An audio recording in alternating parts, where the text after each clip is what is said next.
Ciudadanos informados, informando. Este es el podcast de Iñaki Manero, 88.9 Noticias. Información que sirve. Tráfico y clima cada 15 minutos.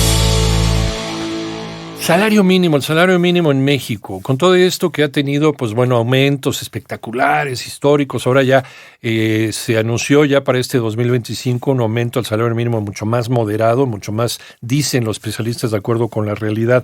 ¿Cómo nos afecta? ¿Cómo nos puede beneficiar? ¿Cómo beneficia a tu bolsillo, más allá del discurso oficial para este 2025? Vamos a platicar y le agradecemos muchísimo que nos tome la llamada en 88.9 Noticias con el maestro Luis Díaz Mirón. Él es abogado, director del bufete Díaz Mirón y Asociados y ex rector de la Escuela Libre de Derecho. Maestro, muchas gracias por tomar la llamada. Buenas tardes. ¿Cómo está, Iñaki? Muy buenas tardes a usted y al auditorio. Muchas gracias. Maestro, ¿cómo viene el salario mínimo y de qué manera nos puede afectar o nos puede beneficiar?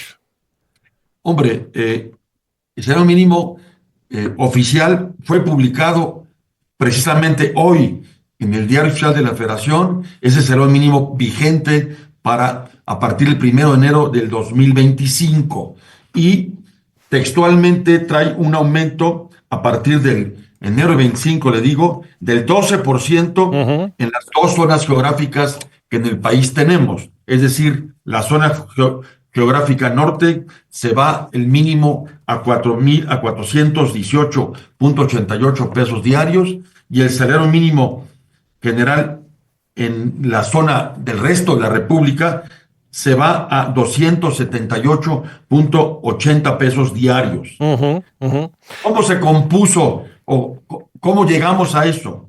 Fue un 12% directo al salario, pero ese 12% trae a su vez, adentro ya un 6.5 sobre el famoso MIR, que es el monto independiente de recuperación, y la diferencia es el equivalente a un aumento por inflación, que sumando le da el 12%, que obviamente le beneficia a los compañeros y compañeras trabajadoras que ganan el salario mínimo en toda la República Mexicana y obviamente nos sirve de referencia para los aumentos individuales o contractuales en relación con las revisiones de contrato colectivo.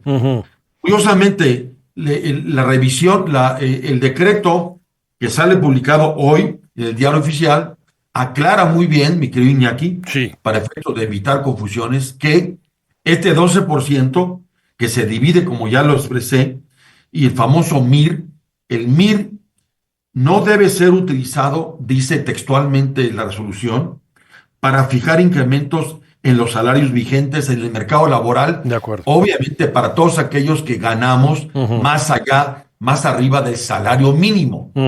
Todos aquellos que ganan el mínimo, el nuevo salario mínimo es el que me he referido a partir de enero del 25.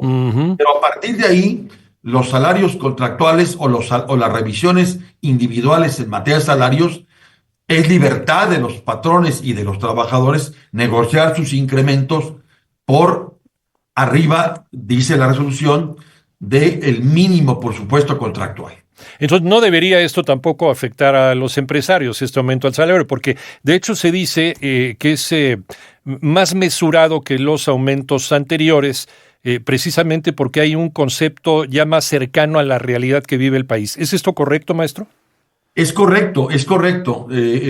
La Comisión Nacional de los Salarios Mínimos ha venido teniendo este sistema de incluir el famoso monto independiente de recuperación, el famoso MIR, desde 2017.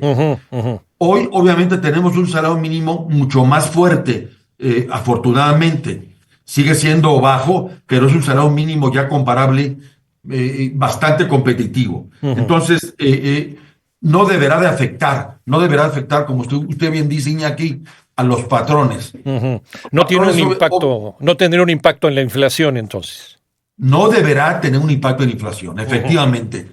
Y por lo tanto, los salarios, el incremento en los salarios contractuales, nosotros hemos recomendado a nuestra clientela, yo lo recomiendo en público, que tanto patrones como trabajadores, patrones o sindicatos, negocien con libertad sus percepciones en función de que efectivamente, bien lo ha dicho, los salarios han venido mejorando considerablemente. Uh-huh.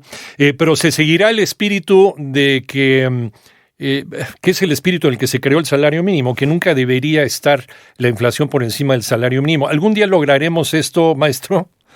Bueno, ojalá, y no nada más no nada más es el espíritu, sí, sino textualmente la Constitución marca de acuerdo, que el salario mínimo debe ser, leo la Constitución, suficiente para satisfacer las necesidades normales de un jefe o una jefa de familia en el orden, dice, material, social, cultural, para proveer de la educación obligatoria de los hijos e hijas.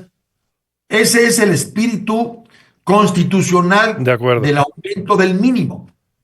De acuerdo. Maestro Luis Díaz Mirón, abogado, director del bufete Díaz Mirón y Asociados y ex rector de la Escuela Libre de Derecho. Muchísimas gracias por clarificarnos este concepto, maestro, y le mando un abrazo. Feliz año. Con mucho gusto, Iñaki, a las órdenes siempre. Muchísimas gracias.